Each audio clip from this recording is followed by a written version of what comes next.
Panginoon, sa mga sandaling ito, nais kong magpasalamat sa iyo.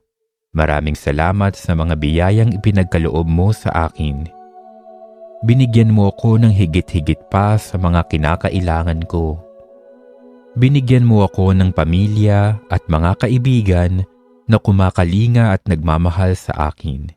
Sila ang tanda ng iyong dakilang pag-ibig sa akin. Panginoon, maraming salamat sa pag-iingat mo sa akin at lalo na sa patuloy mong pagpapatawad sa akin sa kabila ng paulit-ulit kong pagkakasala. Pinangangalagaan mo ako laban sa mga panganib. Tinutulungan mo akong gawin ang tama at nagpapadala ka ng mga taong kaagapay at karamay ko sa buhay.